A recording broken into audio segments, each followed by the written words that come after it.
Welcome to my channel. Try to hear the latest story. I was drinking my morning coffee when the pounding started. It was a Saturday, just past 9 in the morning, and I had been looking forward to a quiet weekend in my condo. But the banging on my door was aggressive, relentless. Then I heard my mother's voice screaming from the hallway. "Open the door! This is your brother's place!" The words hit me like ice water. I set down my coffee and grabbed my phone, hitting record before I even reached the door. My other hand picked up the thick folder I kept on my entry table. 8 years of mortgage payments, property tax receipts, insurance documents, HOA fees, and the original deed with only my name on it. Weston Harper. Not my brother Danny. Just me. When I opened the door, I found my mother, my younger brother Danny, his wife Amber, and a man in an expensive suit holding a leather briefcase. My mother was waving papers in my face. I stepped back and let them inside, keeping my phone positioned to capture everything. The camera was recording from an angle they could not see, and I made sure to keep the folder visible in my other hand. My mother pushed past me first, her face twisted with that familiar expression of righteous anger she always wore when defending Danny. My brother followed, not meeting my eyes, and Amber walked in with a smirk that made my stomach turn. The suited man entered last, all confidence and polished shoes. He extended his hand. "Gerald Mackenzie. I am a loan officer with Premier Home Lending. We have some important documents to discuss with you today." I did not shake his hand. Instead, I gestured toward my living room. We all moved into the space I had carefully decorated over the years. Every piece of furniture, every item on the walls, every detail had been chosen and paid for by me alone. Gerald set his briefcase on my coffee table and opened it with a dramatic flourish that seemed rehearsed. He pulled out a stack of papers held together with a binder clip. "Mr. Harper, 3 weeks ago, your brother Daniel Harper took out a home equity loan against this property for $75,000. These documents show that you co-signed the loan and granted your brother partial ownership of this condominium." My mother jumped in immediately. "You signed the papers years ago, Weston. When you bought this place, you promised Danny would have part of it. You remember." I looked at her calmly, then at Gerald. "May I see those documents?" Gerald handed them over. I flipped through the pages slowly, examining every detail.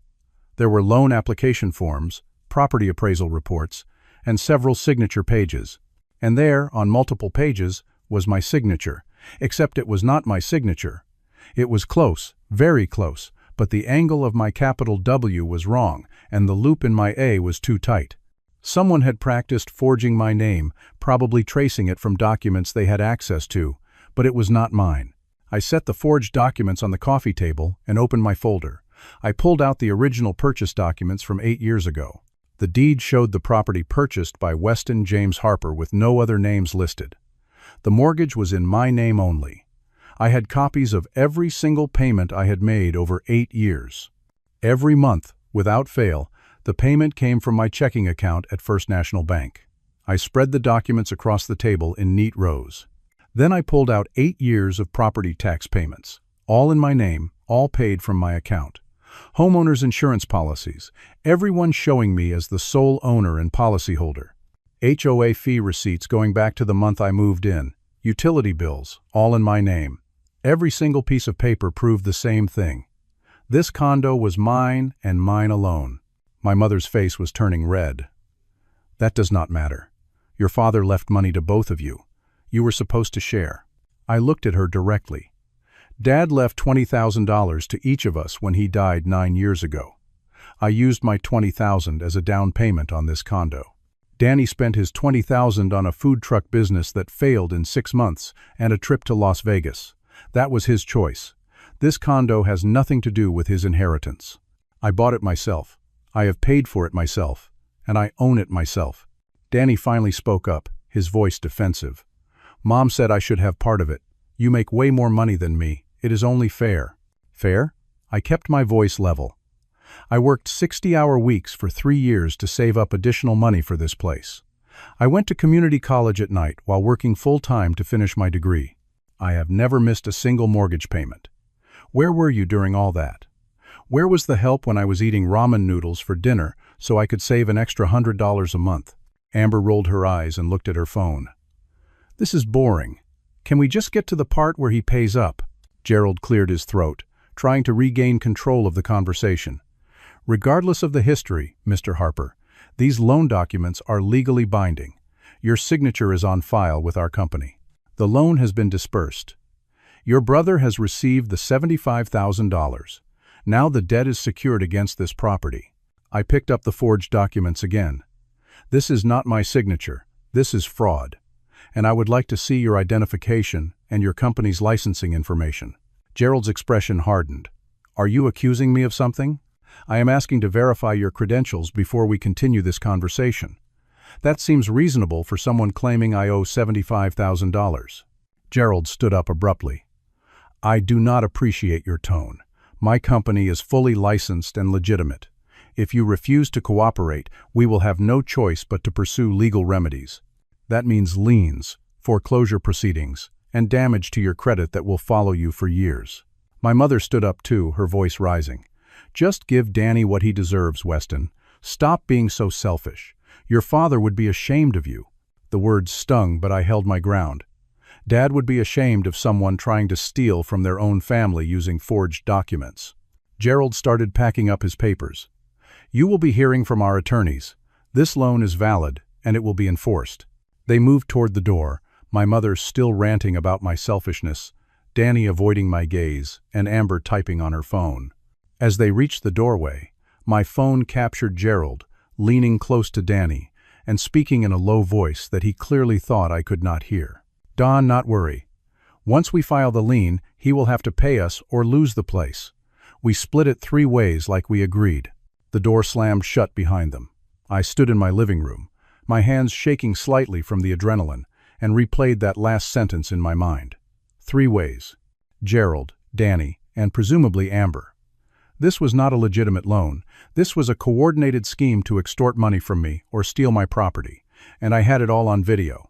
I sat down at my laptop immediately after they left. My heart was still pounding, but I forced myself to think clearly. If Gerald had filed a loan against my property, there would be a public record. I pulled up the county property records database and entered my address. The page loaded, and there it was. A lien filed 2 days ago, on Thursday. Premier Home Lending was listed as the creditor. The amount was $75,000 plus accruing interest at 18%. The lien was recorded with the county clerk's office and attached to my property title. I felt a wave of nausea. This meant that legally, according to public records, my property now had a debt against it. Even though the debt was fraudulent, even though I had never signed anything, the lien was there in black and white. I searched for Premier Home Lending online. The company had a basic website that looked like it had been thrown together quickly. Stock photos of happy families, generic text about helping people achieve their dreams, and a contact form. No physical address. No list of licensed loan officers. No accreditation logos from legitimate banking associations. The domain registration showed the website had been created 3 weeks ago. I picked up my phone and called the number listed on the website. It rang 4 times and went to a generic voicemail. I hung up without leaving a message. Next, I searched for Patricia Holbrook, a real estate attorney whose name I had gotten from a colleague 6 months ago. She had helped him with a property dispute, and he had said she was sharp and aggressive. Her office had an emergency line for urgent matters. I dialed it, expecting voicemail, but she answered on the 3rd ring. Patricia Holbrook. Miss Holbrook, my name is Weston Harper, and I need legal help immediately. Someone has filed a fraudulent lien against my property using forged documents. Tell me everything. I spent 20 minutes walking her through the entire situation. She asked pointed questions and took notes. I emailed her photos of all my documents and the video I had recorded that morning. She reviewed everything while I waited on the line. Finally, she spoke. Mr. Harper, this is clearly fraud. The good news is you have excellent documentation. The bad news is that removing a lien, even a fraudulent one, requires legal proceedings. I can file an emergency motion, but courts do not move quickly. What should I do right now? First, file a police report immediately. This is criminal fraud, forgery, and identity theft. Second, send me everything you have. I will start drafting legal documents tonight. Third, do not communicate with these people again without recording it. Fourth, check your credit report right away. If they forged your signature once, they might do it again. I thanked her and hung up. It was Saturday afternoon, but the police station was open. I gathered all my documents, copied the video to a USB drive, and drove downtown.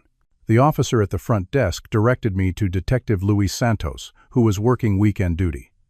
Detective Santos was in his late 40s with tired eyes and a patient demeanor. He listened to my story, watched portions of the video, and examined my documents. "This is pretty clear-cut fraud," he said. "The problem is these cases can be complicated. We will need to verify identities, track down the loan officer, and build a case that the DA will prosecute. That takes time." "How much time?" "Weeks, maybe months. I will start the paperwork today, but I have got 200 other active cases. I will do what I can." I left the police station feeling frustrated but slightly better, knowing there was an official report. When I got home, I checked my credit report using one of the free online services. No new accounts had been opened yet, but I set up fraud alerts with all 3 credit bureaus just in case. Then I opened social media to distract myself, and my stomach dropped. My mother had posted on her account an hour ago a long, emotional paragraph about how her ungrateful son was stealing from his disabled brother, how she had raised 2 boys alone after their father died, and one of them had turned his back on family, how Danny had anxiety that prevented him from working, and Weston refused to help. The post was filled with lies and manipulations, but it was written in a way that made me look like a monster. She had tagged me, along with dozens of extended family members. The comments were already rolling in. Cousins I had not spoken to in years were calling me selfish and heartless. My Aunt Caroline wrote that she always knew I was cold. My Uncle Frank said he wanted to come over and straighten me out personally. My phone started buzzing with text messages and calls. I ignored most of them, but a few I opened. They were all angry, all accusing, all based on my mother's false narrative. Nobody asked for my side of the story. Nobody questioned whether Danny might be the problem. They just accepted that I was the villain. I was sitting on my couch, staring at my phone in disbelief, when my doorbell rang. I looked through the peephole and saw a courier in uniform holding an envelope. I opened the door. "Weston Harper?" "Yes." "Sign here." I signed for the envelope, and the courier left. It was a certified letter. I opened it, and my blood ran cold. It was a lawsuit from Premier Home Lending. The document demanded immediate payment of $75,000 plus $20,000 in penalties and fees. It stated that failure to pay within 14 days would result in foreclosure proceedings against my property. The letter was signed by Gerald Mackenzie as the company's chief lending officer. I sat down heavily on my couch. In less than 12 hours, my life had gone from peaceful to chaotic. A fraudulent lien on my property, a lawsuit demanding nearly $100,000, my family turned against me on social media, and the legal system telling me this would take weeks or months to resolve. I looked around my condo. Every wall, every corner, represented years of hard work. I had sacrificed so much to build this life, and now my own brother and mother were trying to take it away. I forwarded the lawsuit to Patricia Holbrook and sent her a message about the social media posts. Then I tried to sleep, but every time I closed my eyes, I saw Gerald's smug face and heard my mother's voice calling me selfish. Monday morning came too quickly. I had barely slept, and the weekend had been consumed with reviewing documents and trying to ignore the constant barrage of angry messages from relatives. I got ready for work mechanically, putting on slacks and a button-down shirt, trying to pretend everything was normal. I worked as a software engineer for a mid-sized tech company in the city. I had been there for 5 years and had a solid reputation. My job was stable, my performance reviews were excellent, and I had recently led a successful project that brought in a major client. Work was one of the few areas of my life where I felt confident and in control. That confidence evaporated the moment I walked into the office. My boss, Raymond Fletcher, was waiting near my desk. "Weston, can I see you in my office?" His tone was serious, not friendly. I followed him down the hallway, my mind racing through possibilities. Raymond closed the door behind us and sat down behind his desk. He did not invite me to sit. I received an email over the weekend. He turned his computer monitor toward me. The email was from an anonymous Gmail account with a random string of numbers. The subject line read, "Employee under investigation for fraud." The body of the email contained a detailed message claiming that I was currently under investigation for mortgage fraud and financial crimes. It included fake screenshots of legal documents that made it appear I was the one who had forged signatures and created fraudulent loans. The documents were sophisticated, with official-looking seals and case numbers. Raymond looked uncomfortable. "I do not know what to make of this, Weston. Is there something going on I should know about?" I felt anger rising in my chest. This is part of the fraud being committed against me. My brother and his accomplices are trying to steal my condo. They forged my signature on loan documents, and now they are trying to destroy my reputation. Raymond leaned back in his chair. "I want to believe you, but this is serious. We have got clients who trust us with sensitive data. If there is any question about your integrity, I have got to take it seriously. I filed a police report on Saturday. I have an attorney. This email is just another layer of their attack. I can provide you with all the documentation proving I am the victim here." "I am sure you can," Raymond said slowly. "But until this gets cleared up, I am going to have to put you on administrative leave. It is just a precaution." "Administrative leave? I have done nothing wrong. It is temporary. Get this sorted out, bring me proof that you are in the clear, and we will get you back to work. But right now, I cannot take chances." I stared at him, unable to believe what I was hearing. This job was how I paid my mortgage. This job was my livelihood. And now, because of an anonymous email filled with lies, I was being punished. How long? 2 weeks, maybe 3. However long it takes. I walked out of his office in a daze. I packed up my personal items from my desk while my coworkers watched with curious expressions. Nobody asked what was happening. I left the building and sat in my car in the parking lot, gripping the steering wheel. They were attacking every part of my life, my property, my family relationships, and now my job. Gerald and Danny were not just trying to steal my condo, they were trying to destroy me completely. I drove home, but when I pulled into my building's parking garage, my assigned spot was empty. Not empty as in available, but empty as in my car should be there, and it was not.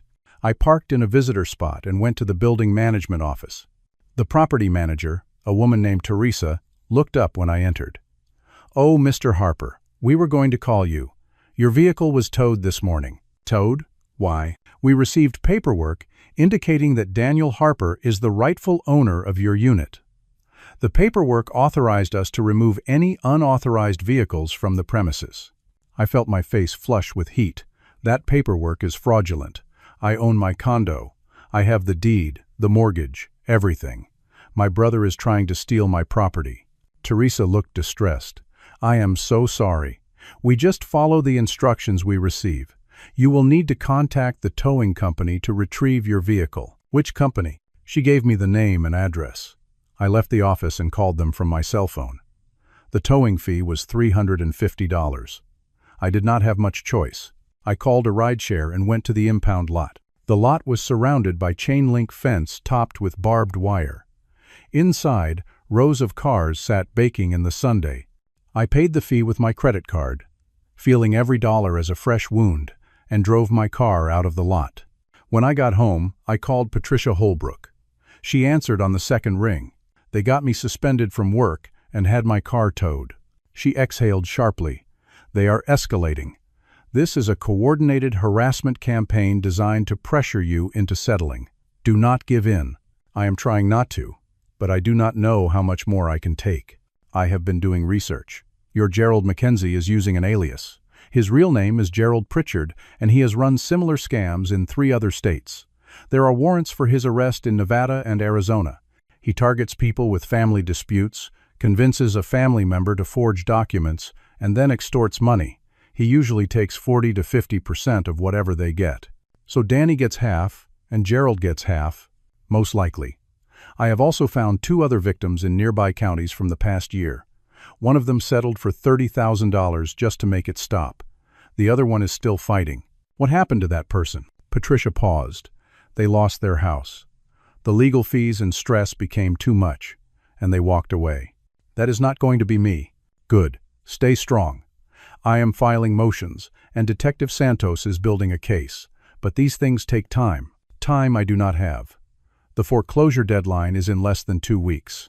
I am doing everything I can. I hung up and sat in my quiet condo. My phone buzzed constantly with notifications. More family members piling on. More messages calling me terrible names. I tried to call Danny, but his number was disconnected. I drove to the apartment where he and Amber lived, but when I arrived, the place was empty. The landlord, an older man named Mr. Chen, was outside watering the small lawn. I asked him about Danny and Amber. They left in the middle of the night Sunday, he said. Broke their lease, took everything and disappeared. I am trying to find them so they can pay what they owe. Did they say where they were going? Nope, just gone. I went home feeling defeated. They had planned this. The timing, the disappearance, the coordinated attacks.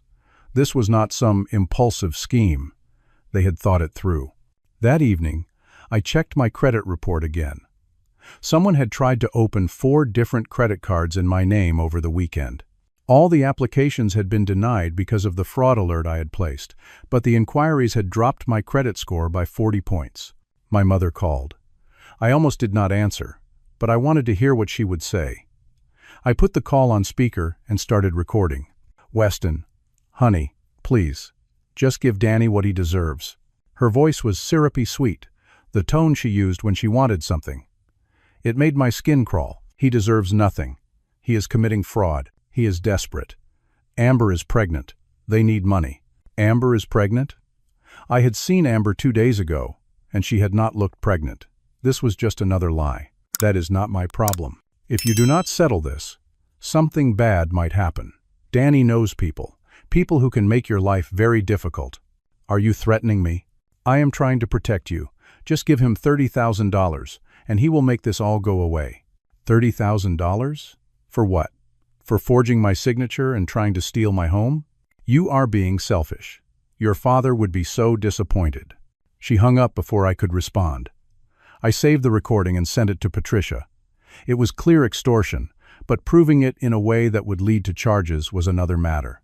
I tried to eat dinner, but I had no appetite. I tried to watch television, but I could not focus. I kept thinking about the 14-day deadline, about my suspended job, about the money draining from my savings account. At 11 that night, I smelled smoke. It was faint at first, just a hint of something burning, but it grew stronger. I opened my door and looked into the hallway. Smoke was coming from the trash chute at the end of the corridor. I ran down the hall and saw flames inside the chute. I grabbed the fire extinguisher from the wall mount and sprayed into the chute, but the flames were too deep. I pulled the fire alarm, and the building's sprinkler system activated. Within minutes, residents were evacuating into the parking lot, and fire trucks were arriving with sirens blaring. The fire department put out the blaze quickly. It had been contained to the trash chute and had not spread to any units. The fire marshal examined the scene and spoke to several residents. When he came to me, his expression was serious. This fire was suspicious. It looks like someone deliberately set it. Do you know anyone who might want to cause trouble in this building? I told him about the situation with my brother and the threats I had been receiving. He took notes and said he would include it in his report. By the time we were allowed back inside, it was past 1 in the morning. I was exhausted, but I could not sleep. I kept thinking about how close we had come to a real disaster. If the fire had spread, people could have been hurt. My neighbors could have lost their homes. The next morning, the building management called an emergency meeting. The HOA president, a stern woman named Gloria, addressed the residents in the common room. We have a serious situation. Someone in this building is bringing danger to all of us. We need to figure out what is going on and resolve it immediately. Several residents looked at me. I felt their eyes, their judgment. Gloria continued talking about safety protocols and security measures, but the message was clear. I was the problem. I was the one bringing trouble. After the meeting, Gloria pulled me aside. Mr. Harper, I understand you are dealing with a family situation, but if this continues, we will have to explore our options for removing you from the building. Removing me? I am the victim here. That may be, but our responsibility is to all the residents. We cannot have fires and threats and police showing up. You need to resolve this quickly. I walked back to my unit feeling more alone than I had ever felt in my life. They had isolated me from my family, suspended me from my job, attacked my finances, and now even my neighbors were turning against me. That night I received a text from an unknown number. It was a photo of my building taken from street level. Below the photo was a message. Nice place. Would be a shame if something happened to it. Settle the debt, or things get worse. You have 10 days. I stared at the message for a long time. Then I forwarded it to Detective Santos and Patricia Holbrook. I was not going to let them win.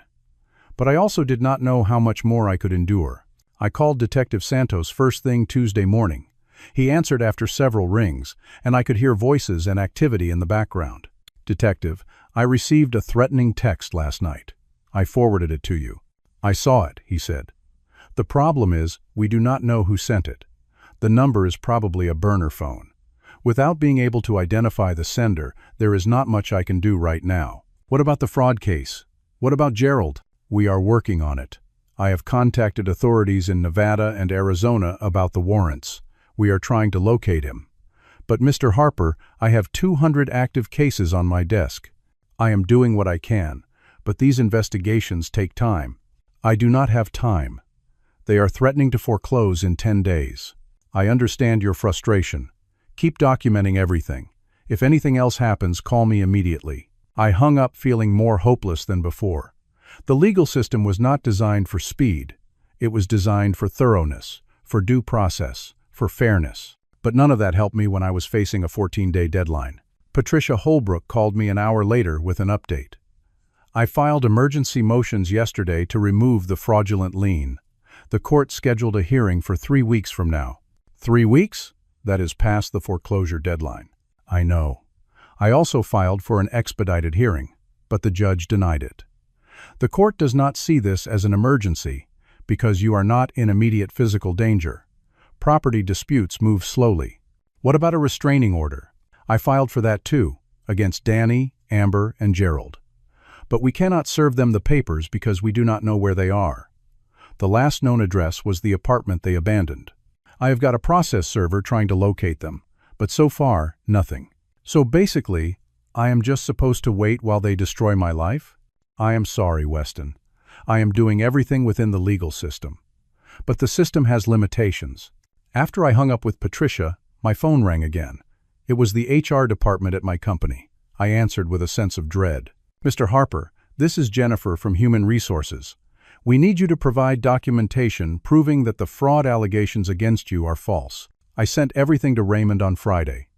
Copies of the police report, my attorney's contact information, all my property documents. We received those. But we need more concrete proof. A letter from the police stating you are not under investigation. A court order dismissing any charges. Something definitive. There are no charges against me. I am the victim. We understand that is your position. But until we have official documentation, we cannot bring you back to work. Company policy. How long will this take? That depends on how quickly you can get us the documentation. 2 to 3 weeks, maybe longer. 2 to 3 weeks without my paycheck meant 2 to 3 weeks where I could not pay my bills. I had savings, but legal fees were expensive. Patricia required a $5,000 retainer for continued representation, and I had already paid half of that. My savings account, which had contained nearly $15,000 2 weeks ago, was now down to around $9,000. Without my income, I would burn through my remaining savings in less than 2 months, and that was if nothing else went wrong. Something else went wrong on Wednesday. I came home from a pointless meeting with my bank about protecting my accounts to find my condo door covered in graffiti. Someone had spray-painted the word thief across the door in large red letters. The paint was still slightly wet, which meant it had happened recently. I checked with building security, but they told me the cameras on my floor had been malfunctioning since Tuesday night. Someone had disabled them. The building manager, Teresa, came up to assess the damage. "This is vandalism," she said. "You will need to have it removed within 48 hours, or the HOA will fine you for violating community standards." Someone vandalized my door, and I am being fined? The policy does not distinguish between intentional and unintentional violations. You have 48 hours. How much will it cost to remove? She gave me the name of a company that specialized in graffiti removal. I called them, and they quoted me $400. $400. I did not have to spare, but I had no choice. They came out that afternoon and cleaned the door. My savings dropped to $8,600. Thursday morning, my mother showed up at my door. I looked through the peephole and saw her standing there alone. She was not yelling or holding papers. She looked tired and sad. Against my better judgment, I opened the door but left the chain lock engaged. "Weston, please. Can we talk? What do you want?" Her voice was soft, almost pleading. "I made a mistake. Danny got in over his head with some bad people. He is scared. He needs help. He needs to turn himself in and face the consequences of his choices. If you give him $30,000, he will make this all go away. He will tell Gerald to drop everything. You can have your life back."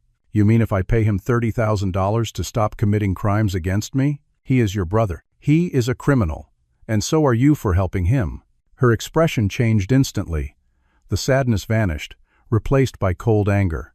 "Your father would be ashamed of what you have become. You have always been selfish. You have always thought you were better than Danny, just because you went to college and got some fancy job. Well, look at you now. No job, no family, hiding in your precious condo like a coward. Get out. You are going to lose everything, Weston. And when you do not come crying to me." She turned and walked away, but not before shouting loud enough for the neighbors to hear. "My son, the thief. My son who steals from his own family. I hope you are proud of yourself." Doors opened along the hallway. Neighbors peeked out, curious and judgmental. I closed my door and locked it, my hands shaking. I had recorded the entire conversation on my phone. I sent the file to Patricia with a note explaining it was another extortion attempt. That night, I could not sleep. I lay in bed staring at the ceiling, my mind racing through worst-case scenarios. What if I lost the condo? What if I could not find another job? What if my savings ran out? What if Gerald and Danny kept escalating until someone got hurt? At 2 in the morning, I got up and made coffee. I sat at my kitchen table, reviewing all my documents again, looking for anything I might have missed. Some piece of evidence that would make this nightmare end faster. My laptop chimed with an email notification. I glanced at the screen and saw it was from an encrypted email address I did not recognize. The subject line read, "You need to see this." I opened the email cautiously, half expecting a virus or another attack. Instead, I found a message that made my heart race. "Weston, you do not know me, but I know Gerald Pritchard. He screwed me over 6 months ago, and I have been waiting for the right moment to get revenge. I saw the news about your case. I have evidence that can help you. Attached are screenshots of text messages between Gerald, your brother Danny, and Danny's wife Amber planning this entire scheme. There are also messages showing they have done this to 6 other people successfully. I am sending you this because I want to see Gerald destroyed. More evidence coming tomorrow. Use this. Burn him to the ground." The email had 12 image files attached. I downloaded them and opened the first one. It was a screenshot of a text conversation between Gerald and Danny from 6 weeks ago. Gerald: "Found your brother's property records. Clean title, good equity. This will work." Danny: "How much can we get?" Gerald: "I can create loan documents for $75K. We split it 50-50 after expenses." Danny: "What if he fights it?" Gerald: "They always fight at first, but we have ways to make them settle. Trust me." I scrolled through the other screenshots. They showed detailed planning. Gerald instructing Danny on how to practice forging my signature. Amber researching my work schedule to figure out when I would be home. Messages about how they would pressure me through family, through work, through financial stress. One screenshot showed a conversation between Gerald and someone named Marcus. Marcus: "The Harper job is a go?" Gerald: "Yeah. Should be easy money. The brother is weak. The mom is on our side. He will fold in 2 weeks. Marcus: "What is my cut?" Gerald: 10% for the muscle work. Just like always. There were also screenshots showing other victims. Names I did not recognize, addresses in different counties and states, messages bragging about how much money they had extorted. One victim had paid $40,000. Another had signed over their entire house just to end the harassment. The final screenshot was dated 3 days ago. It was a group chat between Gerald, Danny, and Amber. Danny: "He is not breaking. What do we do?" Gerald: Escalate. I will send Marcus to set another fire. Small one, nothing serious, just enough to scare the neighbors. Then the HOA will force him out. Amber. What if someone gets hurt? Gerald. They will not. Marcus knows what he is doing. Relax. I stared at the screen, my hands trembling. This was evidence of conspiracy, of arson, of extortion across multiple victims. This was exactly what Detective Santos needed to build a case. This was exactly what Patricia needed to prove fraud in court. I forwarded the email and all the attachments to both of them immediately, even though it was 2:30 in the morning. Then I sat back in my chair and felt something I had not felt in days. Hope.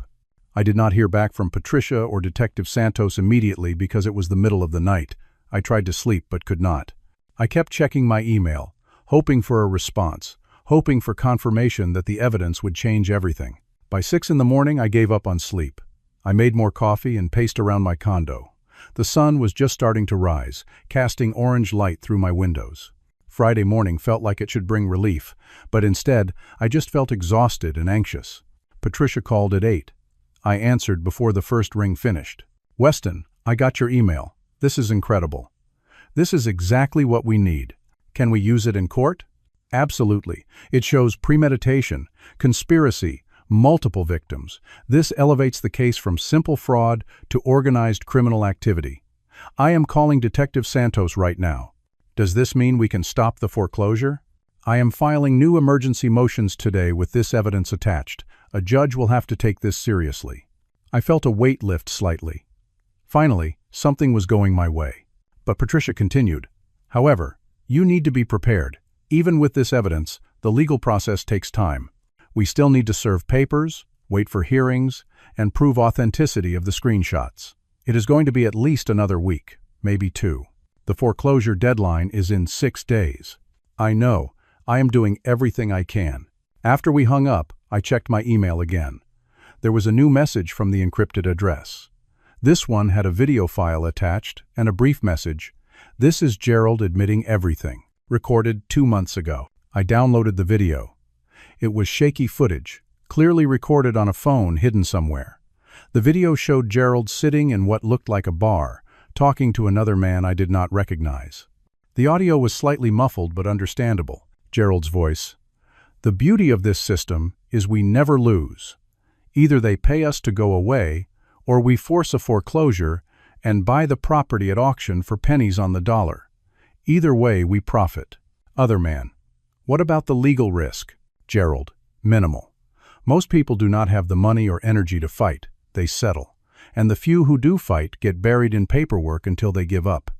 I have been doing this for 5 years. Made over $2 million. Other man. What about the partners? The family members who help you? Gerald. They think they are getting 50%. But after expenses, lawyer fees, my cut, they usually get 20% at most. And if they complain, I have leverage. They signed the forged documents too. They are just as guilty. The video ended. I sent it to Patricia and Detective Santos immediately. Detective Santos called me 30 minutes later. Mr. Harper, this evidence is significant. I am bringing this to the district attorney today. We are moving forward with arrests. How soon? I cannot give you an exact timeline, but this changes everything. We have probable cause now. I felt relief wash over me. Finally, the system was working. But that relief was short-lived. At 10 in the morning, my doorbell rang. I looked through the peephole and saw 2 people in dark suits holding badges. My first thought was that Detective Santos had sent officers to take statements. I opened the door. Mr. Weston Harper? Yes. The man held up a badge and identification. I am Agent Morrison, and this is Agent Chen. We are with the Federal Bureau of Investigation. We need to speak with you about allegations of mortgage fraud and money laundering. My stomach dropped. I am the victim of fraud. I have been working with local police. Agent Morrison's expression was stern. We have received information indicating you are under investigation for multiple counts of financial crimes. We need to see all your financial records immediately. Something felt wrong. I pulled out my phone. I would like to call my attorney first. Agent Chen stepped forward. Mr. Harper, refusing to cooperate with a federal investigation is obstruction of justice. That is a felony. I am not refusing. I am exercising my right to legal representation. I dialed Patricia's number on speakerphone. She answered immediately. Patricia, I have 2 people here claiming to be FBI agents. They are demanding my financial records. Do not give them anything. Ask to see their credentials and badge numbers. I am going to call the local FBI field office right now to verify. Agent Morrison's expression hardened. We do not have time for this. You need to cooperate now, or we will take you into custody. Patricia's voice came through the speaker loud and clear. Mr. Harper, real FBI agents do not threaten immediate arrest for requesting verification. Do not let them in. Do not give them anything. I am calling the field office now. Agent Morrison and Agent Chen exchanged glances. Agent Morrison pointed at me. You are making a serious mistake. Federal charges are coming your way. They turned and walked quickly down the hallway toward the elevator. I watched through the peephole until they disappeared. My hands were shaking so hard, I could barely hold my phone. Patricia called back 3 minutes later. I spoke to the FBI field office. They have no agents named Morrison or Chen. They have no investigation into you. Those were imposters. Gerald's people. Almost certainly. Impersonating federal officers is a serious crime. This shows how desperate they are getting, or how confident they are that they can get away with anything. The rest of Friday was a blur. Patricia filed multiple emergency motions with all the new evidence. Detective Santos met with the district attorney and got approval to move forward with arrest warrants. A task force was being assembled to locate Gerald, Danny, and Amber. But the foreclosure notice was now 5 days away. Saturday morning, I received an email from my company's HR department. After careful review, we have decided to terminate your employment effective immediately. This decision is final and not subject to appeal. I called Raymond, my former boss. He did not answer. I left a voicemail asking for an explanation. He never called back. I was now unemployed. My health insurance would end in 30 days. My income was zero. My savings account held $7,800 after paying Patricia's retainer and other expenses. Without a job, I could not afford next month's mortgage payment, which was $2,100. Even if I won the legal battle, I would be financially destroyed. I sat on my couch and stared at the wall. For the first time since this nightmare began, I seriously considered just giving up. Maybe I should just sign over the condo to Danny, take whatever cash I had left and start over somewhere else. Change my name, move to a different state. Forget any of this ever happened. My phone rang. It was Danny, calling from yet another new number. I answered. What do you want? His voice was smug and confident. Hey, big brother, I am calling with a final offer. Sign over the condo to me, and I will give you $10,000 to start over. That is more than fair. The condo is worth $350,000. I have $240,000 in equity. You are offering me $10,000? You do not have a choice anymore. By Wednesday, the foreclosure goes through. You will lose everything and get nothing. At least this way, you walk away with something. I will never sign it over to you. Danny laughed. You are so stubborn. You know what? Fine. Lose it all. I do not care anymore. By the end of the week, I will be living in your place, and you will be begging me for help. He hung up. I sat in the silence of my condo. Everything I had worked for, everything I had sacrificed was slipping away. The legal system was too slow. The criminals were too bold. My family had betrayed me. My job was gone. My savings were nearly gone. I did not know what to do. At 2 in the morning, unable to sleep again, I checked my email. There was another message from the encrypted address. Weston, you are about to give up. I can tell. Do not. I am sending you one more piece of evidence. This is the key to everything. Gerald keeps digital records of all his scams, bank account information, wire transfers, victim lists, everything. I have copies of all of it. I am turning it over to the police tomorrow, but I wanted you to have it first. You have been through hell, and you deserve to see the evidence that is going to destroy him. Attached are the financial records showing exactly how much money Gerald has stolen and where he has hidden it. Also included are his communications with a corrupt county clerk who helped him file false liens. This goes deeper than you think. Do not give up. You are about to win. I opened the attachments. There were spreadsheets showing bank accounts in 3 different states, wire transfers totaling over $1 million, victim names and addresses, amounts extorted, percentages paid to accomplices. There was also an email chain between Gerald and someone named Timothy Rollins, who worked in the county clerk's office. The emails showed Timothy accepting bribes to file fraudulent liens without proper verification. He had been helping Gerald for over a year. This was not just fraud. This was organized crime with accomplices inside the government. I forwarded everything to Detective Santos and Patricia. Then I sent a copy to the district attorney's office directly. Within an hour, Detective Santos called me. "Mr. Harper, who is sending you this information?" "I do not know." "Someone who wants revenge on Gerald. This is a gold mine. We are moving now. Arrest warrants are being issued for Gerald Pritchard, Daniel Harper, Amber Harper, and Timothy Rollins. We have got state police and federal marshals involved now because of the fake FBI agents. This is big." "When?" "Monday morning. We have located them at a motel 30 miles outside the city. We are setting up surveillance now." I did not believe it until I saw it happen. I had been disappointed too many times. But on Monday morning, Patricia called me at 7. "Turn on the news." I turned on the local news channel. The headline read, "Multi-state fraud ring busted in coordinated raid." The reporter stood outside a motel, police cars and federal vehicles filling the parking lot behind her. Early this morning, law enforcement arrested 4 individuals in connection with a sophisticated mortgage fraud scheme that has victimized at least 17 people across 4 states. Gerald Pritchard, the alleged mastermind, along with accomplices Daniel Harper, Amber Harper, and County Clerk Timothy Rollins, were taken into custody without incident. I watched as they showed footage of Gerald being let out in handcuffs. Then Danny and Amber. All 3 looked shocked and scared, no longer cocky or confident. The reporter continued. Authorities say the scheme involved forging documents, filing fraudulent liens, and extorting money from victims through threats and harassment. Pritchard faces dozens of charges, including fraud, forgery, identity theft, arson, and impersonating federal officers. If convicted, he could face up to 20 years in federal prison. Patricia was on the phone.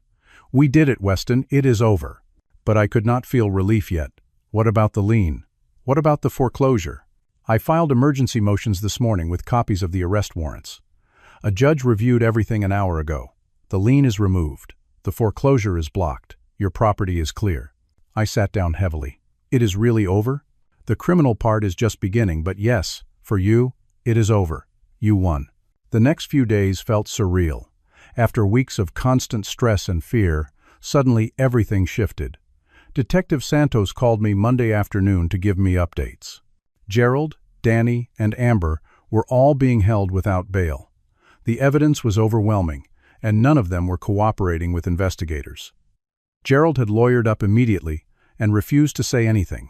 Danny and Amber were panicking, each trying to blame the other. Timothy Rollins, the corrupt county clerk, had cut a deal immediately. He provided detailed testimony about how Gerald had bribed him to file fraudulent liens without proper verification.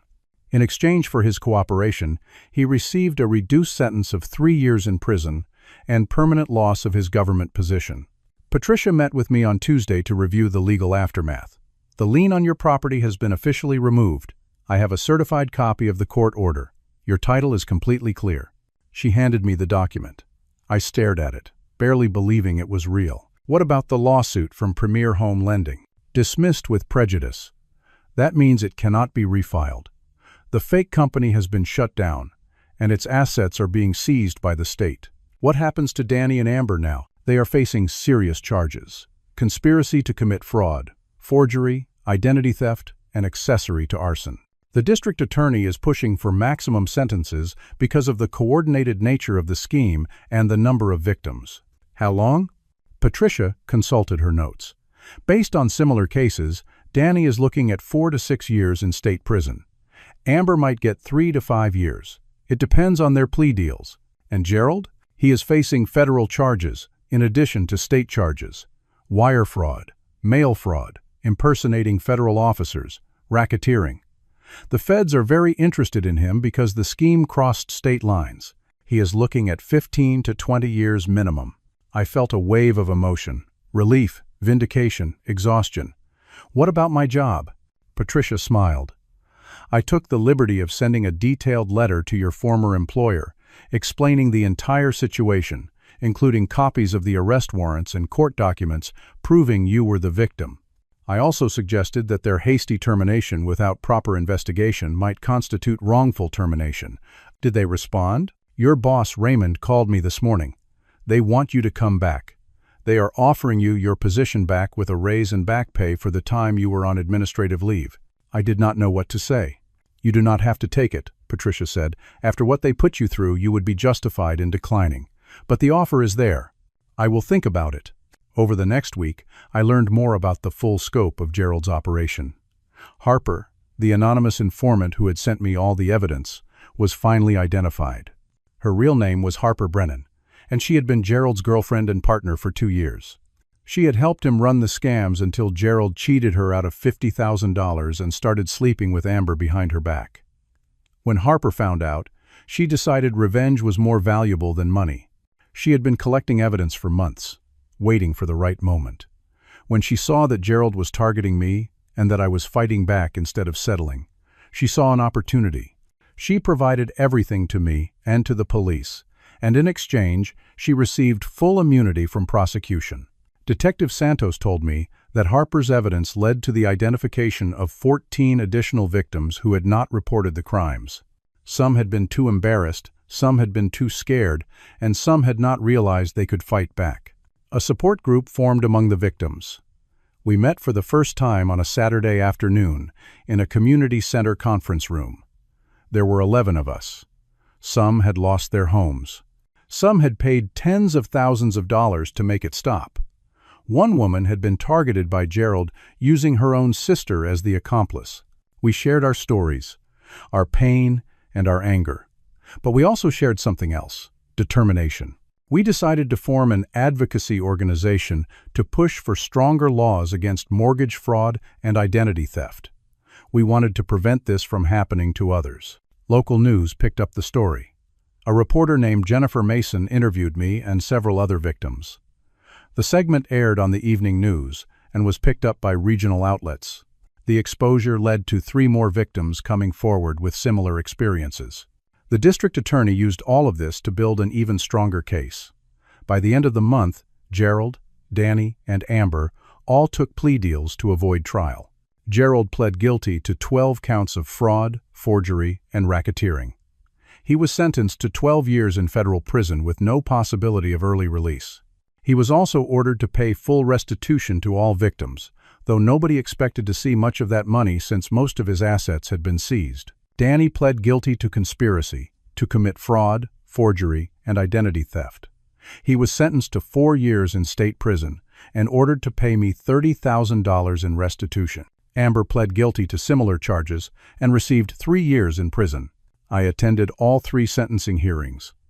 I wanted to look them in the eye one last time. When it was my turn to give a victim impact statement at Danny's sentencing, I stood in front of the judge and spoke clearly. Your Honor, my brother did not just try to steal my property. He tried to destroy my life. He attacked my job, my reputation, my sense of safety. He used our mother and our family history to manipulate me. He threatened me, vandalized my home, and participated in arson that could have hurt innocent people. He did all of this not because he was desperate or in need. He did it because he felt entitled to what I had earned through my own hard work. I hope his time in prison teaches him something about accountability and consequences. But more than that, I hope other people hear this story and understand that family does not give anyone the right to abuse or exploit you. Danny stared at the floor the entire time. He never looked at me. My mother was in the courtroom that day. She sat in the back row, crying quietly. After the hearing, she tried to approach me in the hallway. I walked past her without stopping. She called me that night. I let it go to voicemail. She left a long, rambling message. She said she was sorry. She said she did not know how bad it had gotten. She said Danny had lied to her. She said she just wanted her sons to get along. But then, at the end of the message, she said, "If you had just been more generous from the start, none of this would have happened." I deleted the message and blocked her number. 6 months passed. My life slowly returned to normal, but I was not the same person I had been before all of this started. The experience had changed me in fundamental ways. I went back to my job at the tech company. Raymond apologized personally and tried to explain how they had been deceived by the fake allegations. I accepted his apology but kept my distance. The trust was broken. I did my work, I did it well, but I no longer felt loyal to the company. 3 months after returning, I was promoted to senior software engineer with a significant raise.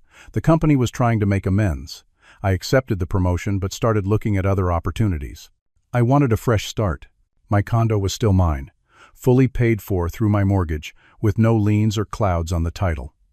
But it did not feel the same anymore. Every time I walked into the building, I remembered the graffiti on my door, the fire in the trash chute, the hostile neighbors. Most of the neighbors had apologized once they learned the full story, but the memories remained. I started thinking about selling it and moving somewhere new, not to run away but to start fresh. The advocacy organization I had helped form, called Victims Against Property Fraud, was making real progress. We worked with state legislators to introduce new laws requiring additional verification for property liens. We pushed for harsher penalties for mortgage fraud. We created educational materials to help people recognize and report scams. Our work caught the attention of a state senator who made property fraud a key issue in her re-election campaign. She invited me to testify before a legislative committee about my experience. Standing in front of lawmakers and telling my story was terrifying but empowering. The bill we supported passed both chambers and was signed into law. It was not perfect, but it was a step forward. Sarah, the paralegal who had worked on my case with Patricia, and I started dating officially. She understood what I had been through, in a way most people could not. She had seen the evidence, the recordings, the documents. She knew the whole ugly truth, and she stayed anyway. We took things slowly. Trust was hard for me now. But she was patient and kind, and gradually I started to believe that not everyone would betray me. My mother tried to contact me several more times over the months. She sent letters, left voicemails, and even showed up at my workplace once. Security escorted her out. She never took real accountability. Every apology came with justifications or blame shifting. If you had just been more understanding, if you had just helped your brother when he needed it, if you had not been so stubborn. She refused to accept that Danny had made his own choices. She refused to accept that her favoritism and enabling had created the situation. She was a victim in her own mind, and I was the ungrateful son who had sent his brother to prison. I eventually sent her one final letter. I wrote it carefully, editing it multiple times to make sure every word was precise. Mom, I do not hate you, but I cannot have you in my life. You have never once taken full responsibility for your role in what happened. You enabled Danny his entire life. You taught him that actions do not have consequences, that family would always bail him out, that he deserved things he had not earned. When he decided to commit crimes against me, you supported him. You called me a thief on social media. You tried to extort money from me. You threatened me. And even now, after everything, you still believe I am the one who did something wrong. Until you can genuinely accept that your choices harmed me and that my response was justified, we cannot have a relationship. I wish you well, but I need to protect myself. Do not contact me again. I never heard from her after that. Danny sent me a letter from prison 6 months into his sentence. It was 3 pages long, handwritten, and full of apologies. He said he had been manipulated by Gerald. He said he was ashamed. He said he understood if I never forgave him. But nowhere in the letter did he actually take responsibility. It was always Gerald's idea. Amber pushed me into it. I did not realize how bad it would get. He was still making excuses. I did not write back. 1 year after the arrests, I attended a victims advocacy conference where I was invited to speak on a panel about property fraud. I told my story to a room of 200 people, including law enforcement, attorneys, and other victims. After the panel, a young woman approached me. She was maybe 25 years old, and she looked nervous. She said her uncle was trying to steal her grandmother's house using forged documents. She did not know what to do. She felt alone and scared. I gave her the contact information for Patricia Holbrook and Detective Santos. I gave her the resources from our advocacy organization. I told her to document everything, to trust her instincts, and to fight back. She thanked me with tears in her eyes. That moment made everything worthwhile. The pain, the fear, the financial stress, the betrayal. It all led to something meaningful. I had turned my nightmare into something that could help others. I sold my condo 8 months after the legal case ended.